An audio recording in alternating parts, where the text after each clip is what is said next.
సచ సర్వగుణోపేత కౌసల్యానందవర్ధన. ఆ రాముడి గుణములు ఎన్నని చెప్పను.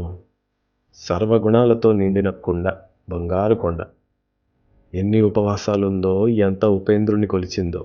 ఆ కౌసల్య కడుపు తీపి చేసిన పుణ్యమయ రాముడు, సుగుణాభిరాముడు. కనురెప్ప వేసే లోపల బెంగొచ్చేంత ముద్దులవాడు. 3 లోకాల విష్ణువు మెత్తటి బొజ్జపై ముద్దులేని పెట్టిందో ఆ తల్లి.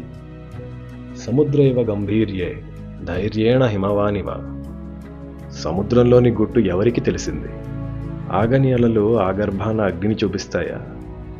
ఆ రాముడి గుండెలో ఎన్ని కష్టాలని. ఏనాడన్నా ఆ వేడి లక్ష్మణున్నన్నా తాకిందో లేదో, అంత గంభీర్యం.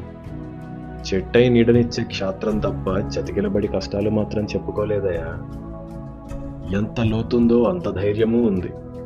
తప్పు చేసేందుకు కాదు ధైర్యం, ఆపేందుకు, ఆగేందుకు కావాలి. వాలి తలుపు తడితే రామకథెంతసేపు. వెళ్ళి తమ్ముడి భుజం తట్టాడు. నీతెక్కడుందో నిలకడగా రాముడు అక్కడుంటాడు. 3 లోకాలు మభ్యపెట్టినా మడమ తిప్పక మంచి వెనకే నిలబడతాడు. దానికి కావాలి ధైర్యం. అది ఆ రాముడికి మేరు పర్వతం అంతుంది. విష్ణునా సదృశో వీర్యే సోమవత్ ప్రియదర్శనః. కాలాగ్ని సదృశః క్రోధే క్షమయా పృథివీ సమః.